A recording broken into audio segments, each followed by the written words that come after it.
Hello friends, आपका स्वागत है मेरे चैनल पे।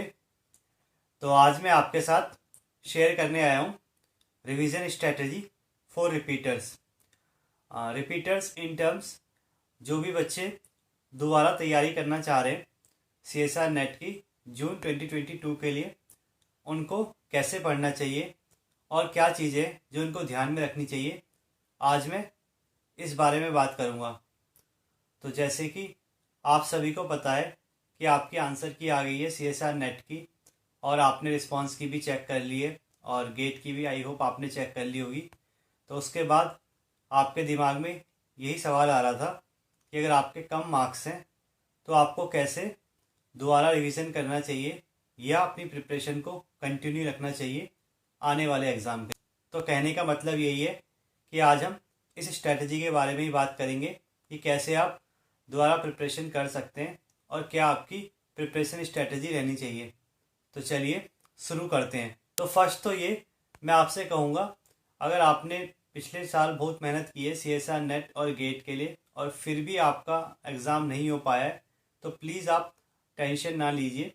देखिए, ऐसा होता है कि आप कभी कभी अपनी मेहनत को जस्टिफाई नहीं कर पाते किसी एग्ज़ाम में, और साथ में आप देख भी रहे कंपटीशन इतना है, तो हो जाता है कि आप कभी कभी रह जाते हैं। और ये सिर्फ आपके साथ नहीं है, कई लोगों के साथ ऐसा हो रहा है और हो भी चुका है। इनफैक्ट मेरे साथ भी ऐसा हुआ है कि मैं भी एग्ज़ाम में ज़्यादातर केसेस में फ़र्स्ट टाइम में रह जाता हूँ। तो वही, अगर आपके साथ भी ऐसा हुआ है कि आपके जो मार्क्स हैं वो कम बन रहे हैं या आपको ऐसा लग रहा है कि आपके मार्क्स में आप सीएसआर नेट गेट नहीं निकाल पाएंगे, तो मैं आपको कहूँगा आप डीमोटिवेट ना होइए, बल्कि आप 5 to 7 डेज़ का ब्रेक लीजिए और तसल्ली से अपने दिमाग को रिलैक्स मोड में लाएं और फिर आप आगे का प्लान सोचें। मतलब आप बिल्कुल हड़बड़ा भी ना जाएं, ये भी ना सोचें कि आपका एग्ज़ाम कभी नहीं निकलेगा, या आप ये भी ना सोचें कि एग्ज़ाम की तैयारी कैसे होगी। मैं तो आपको कहूँगा पहले आप रिलैक्स स्टेट में आएँ, और इसके लिए अगर आपको 5 to 7 डेज़ भी लगते हैं तो कोई बात नहीं, पर आप अपने आप को टाइम दें। सेकेंड चीज़ है, मैं आपको ये कहना चाहूँगा, अगर आप दोबारा तैयारी करना चाहते हैं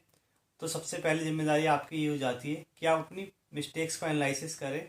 अगर अभी भी आपने अपनी मिस्टेक एनालाइज नहीं की है या आपने अपनी आंसर की या रिस्पांस की चेक नहीं की है, तो प्लीज़ आप कर लें।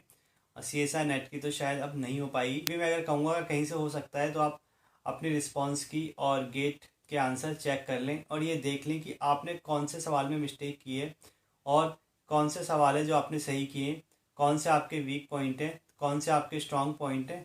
तो आप उनको सबको एक कॉपी में लिख लें और अपनी मिस्टेक्स को अच्छे से एनालाइज का मतलब यही है, चाहे आपको एक दिन भी लगे, पर मैं आपको कहूँगा कि आप पूरी मिस्टेक्स को एनालिसिस करें और एक कॉपी में उसे लिख लें। थर्ड पॉइंट है, जब भी आप मिस्टेक्स लिखें तो उसके बाद आप एक कंक्लूज़न निकालें, और कंक्लूज़न ये कि आप देखें आपके सबसे इजी चैप्टर क्या है, मतलब कौन सा इजी चैप्टर है या इजी टॉपिक है जो आपको लगता है, और उसके बाद आप ये लिखें कौन सा मॉडरेट टॉपिक है या कौन सा मॉडरेट चैप्टर है जो आपको लगता है, एंड देन लास्ट आप ये लिखें कौन सा डिफ़िकल्ट चैप्टर है और कौन सा डिफ़िकल्ट टॉपिक है जो आपको लगता है। तो ये 3 कॉलम आप बना लें एज ए कंक्लूज़न कि किस में आपको ज़्यादा मेहनत करनी है, किस में आपको कम करनी है और किस में आप मॉडरेट से भी काम चला सकते हैं। फोर्थ जो जनरल पॉइंट मैं आपसे कहना चाहूँगा, अब देखिए आपको इसके बाद एक प्लान बनाना है। अब प्लान है टाइमिंग का, कि मतलब आपको कितना पढ़ना है, कैसे पढ़ना है, मतलब आप कैसे टाइम को मैनेज करेंगे, ये अब आपको खुद बनाना है। क्योंकि देखिए, जो स्टार्टिंग में मेहनत करते हैं उनको तो मैं बताता हूँ कि आप ऐसे पढ़ लीजिए, ये इतने टाइम पढ़ लीजिए, पर अब आप दोबारा मेहनत कर रहे हैं तो मुझे लगता है आप बेहतर जानते हैं कि आप पे कितना टाइम है और कितना टाइम आप बचा सकते हैं या कितना टाइम आप लगा सकते हैं और कैसे आपको टाइम को मैनेज करना चाहिए। क्योंकि ऐसा भी हो सकता है, क्या पता आप कुछ और चीज़ भी साथ में स्टार्ट करना चाह रहे हो या कुछ और चीज़ भी आप साथ में कर रहे हो। तो मैं आपको यही कहूँगा, प्लीज़ आप अपना टाइम मैनेजमेंट का आप खुद देखें और कम से कम एक दिन लगा के अपने टाइम मैनेजमेंट के बारे में बिल्कुल सोचें और खुद डिसाइड करें कि आपके लिए कौन सा टाइम बेटर रहेगा पढ़ने का, और चाहे वो सुबह का हो, शाम का हो या रात का हो, या आप तीनों को ही मिला के कुछ अच्छा बना सकते हैं।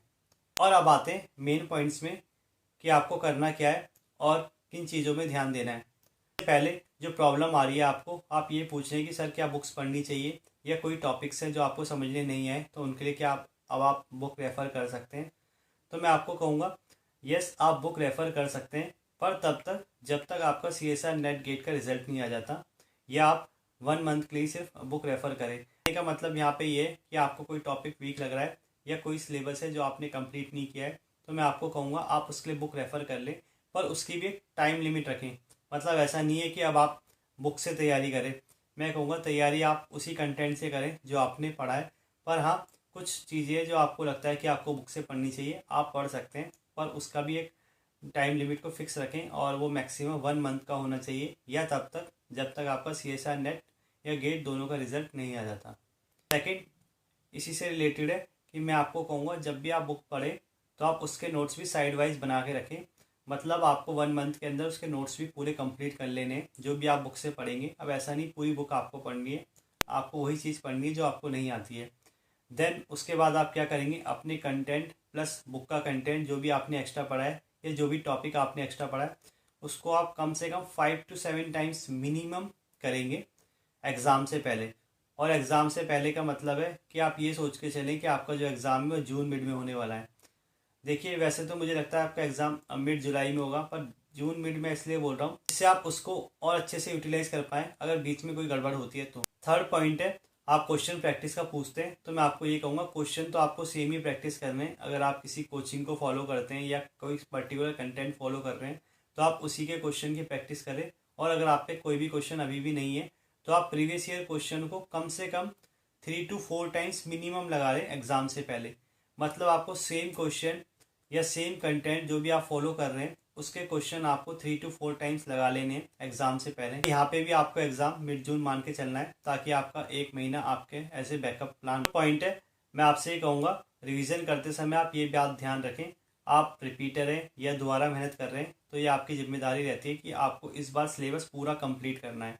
मतलब अब आप वो गलती बिल्कुल सेम रिपीट ना करें जो आपने प्रीवियस टाइम पे करी कि मतलब आप सिलेबस को थोड़ा बहुत छोड़ देते थे। अब मैं आपको कहूँगा प्लीज़ आप सिलेबस पूरा करें क्योंकि आप पहले से ही आगे हैं और आपका सिलेबस लगभग पहले से ही कंप्लीटेड है और आप दोबारा पढ़ रहे हैं तो ये आपकी जिम्मेदारी बनती है कि आप अपने एडवांटेज पॉइंट को और आगे करें।